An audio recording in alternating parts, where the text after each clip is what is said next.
I really think this whole day is a miracle. And if you don't believe in miracles, I witnessed one today. Strangers come to the rescue of a Lexington man trapped on a second-floor balcony of his burning home.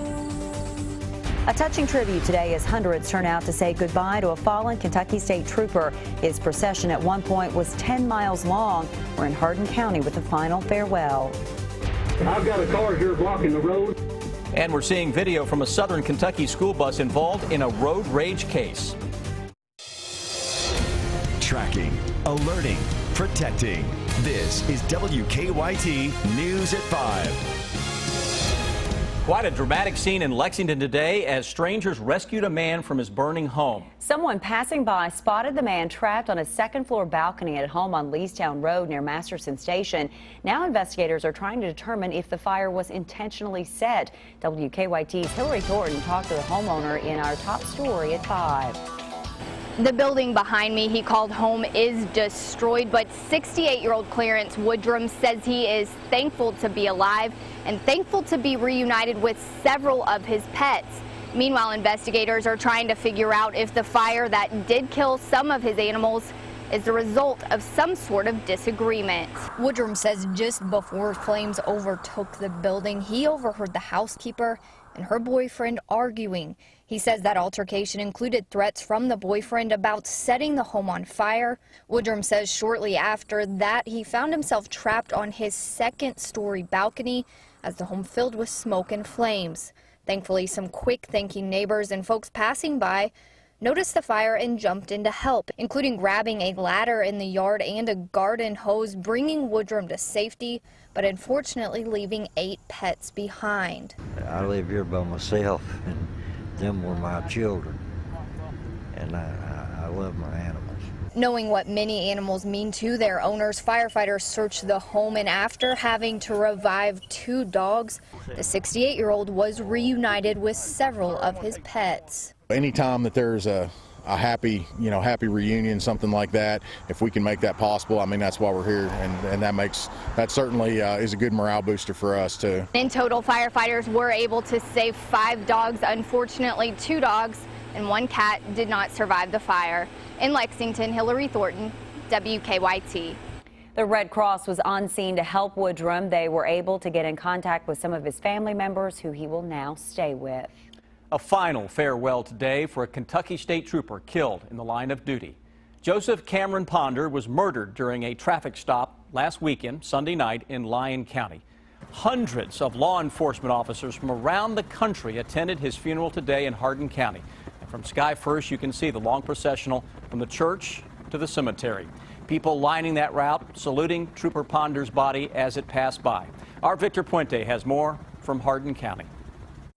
This afternoon, thousands of people are paying their respects to Trooper Cameron Ponder. Many were at his funeral, but an even bigger crowd lined his path here to the cemetery. This was the 3rd funeral for the Kentucky State Police since June. It's been emotional, just tragedy. At Trooper Cameron Ponder's funeral, his stepfather thanked their community for what he called a massive outpouring of support. As they drove Ponder to the cemetery, that support continued. Something like that were to happen to myself or one of us in the Guard, they'd do the same thing for us. Most of the people stopped on the side of the road said they didn't know Ponder personally. My son wants to be a police officer one day, and I feel like if this ever happened to him, I would want somebody to take time out of their day to come and pay their respects to. Her son has such high hopes of wearing the uniform someday. His birthday cake was an officer's badge. Part of life, even though I don't know him, it's just nice to come out here and give him love. This support isn't lost on Ponder's friends and family. We were the fortunate ones to have him as a trooper in our agency. Ponder served in the U.S. Navy. That's why he's being buried here at the Kentucky Veterans Cemetery. Because his procession was so long, that ceremony here at the cemetery is still underway. In Fort Knox, Victor Puente, WKYT. The man police say killed Trooper Ponder was also shot and killed after a confrontation with police. An airman from Lexington who was killed in Afghanistan last month was also laid to rest today. 27-year-old Matthew Rowland was buried this morning after a small service at Arlington National Cemetery outside of Washington. The Lexington Catholic High School grad was killed August 26 when his vehicle was attacked in Afghanistan. Flags are flying at half-staff throughout the state today in his honor. We've been talking about it. Be prepared if you're going to the UK game tomorrow. You're going to need your short sleeves, a poncho, and maybe even a jacket.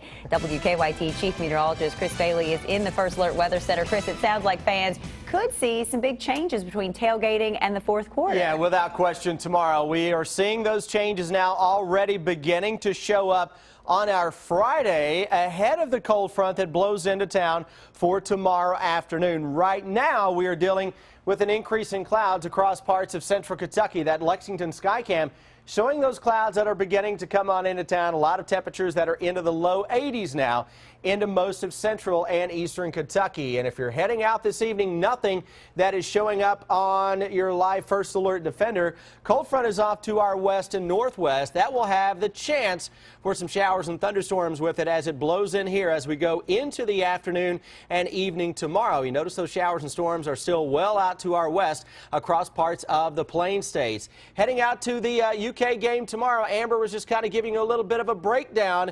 We've got temperatures that will be into the low 80s for tailgaters. That's the short sleeve part of the program. The poncho part of the program with a threat for a shower or a thunderstorm late afternoon, close to kickoff. And by the second half, sweatshirt, jacket maybe, with temperatures dropping into the 60s and gusty winds. Guys, if it rains tomorrow at Commonwealth Stadium, right now odds favor that to be a fairly quick-moving ban of any shower or thunderstorm action. So a little good news there. It's good news, Chris. Thank you. A Southern Kentucky man arrested after a suspected case of road rage involving a school bus went in front of a judge today. James Long is charged with nearly 24 counts of kidnapping for not letting the school bus move after police say he blocked it with his car. And today, we're seeing video from on board that bus during the incident. WKYT's Phil Pendleton has an update from Pulaski County. The judge said this morning that he agreed to lower the bond so that James Long could get out of jail, but under some very strict conditions, despite a protest from the county attorney. The county attorney told the judge that James Long is a danger to the community and needs to be locked up. I've got a car here blocking the road. I need to send a police officer. He's got me blocked intentionally. That was a recording from the school bus released by the Pulaski County school system. Police say the 31-year-old Long stopped in front of the bus and would not let the bus pass. He's charged with wanton endangerment and kidnapping. It's okay, bud. It's all right. Kids are heard crying in the video, then they are seen scurrying to the back of the bus. I think the video will show that the driver wasn't tailgating the car. You can actually see the car in the video. And it appears on the video that the car actually tried to get our bus to hit the car because you can hear the brakes lock up on the vehicle. Long pleaded not guilty, and the judge did agree to lower his bond, ordering him to have an ankle monitor and only be allowed to leave home for work. A spokesperson for the sheriff's office tells me that James Long was not arrested immediately after this happened because he wanted the county attorney to review the videotape of the incident to pursue the stiffest charges possible. In Pulaski County, Phil Pendleton, WKYT. In the video, you can hear what sounds like a child saying something about the man maybe having a gun. Officials say there was no evidence he did have a gun. Long will be back in court for a preliminary hearing on September 30th. Of killing his estranged girlfriend went in front of a judge today. Joseph Nestor entered a not guilty plea during his arraignment. Police charged Nestor with murder after they found Amber Decker's body behind her home last week. She had not been seen since at her home was set on fire 3 days before. Nestor will be back in court September 22nd for a preliminary hearing. In Whitley County, Williamsburg Police are warning people after a theft at a law enforcement conference. Several items were stolen this week from a vendor at the Kentucky Sheriff's Association's annual conference in Owensboro. Among the missing merchandise is a navy blue police-style uniform with a Williamsburg Police Department shoulder patch. The stolen uniform is not an exact replica, but Chief Wayne Bird says it is still a concern. It's an officer safety issue. It's a public safety issue. And we want to get the word out. That, you know, if somebody across the state sees a uniform with the Williamsburg Police Department patch on it, they need to notify authorities immediately. The badge that was on the uniform bears the name of another Kentucky law enforcement agency. Blue strobe lights, a bulletproof vest, and gun holsters were also taken. Next week, a disaster recovery center in Johnson County will transition into a disaster loan outreach center. FEMA has been on the ground in Johnson County since the deadly flooding in July. Representatives with the Small Business Administration will be available to meet with summer storm victims to see if they are eligible for federal assistance. The Disaster Loan Outreach Center will also open next week in Carter County. Republican frontrunner Donald Trump taking heat for something he didn't say. The latest from the campaign trail is coming up in about 10 minutes. And the House votes to freeze funding for Planned Parenthood, but will the bill make it out of the Senate? And ahead on WKYT News at 5:30, we're back in Rockcastle County tracking the investigation into a deadly shooting involving Kentucky State Police.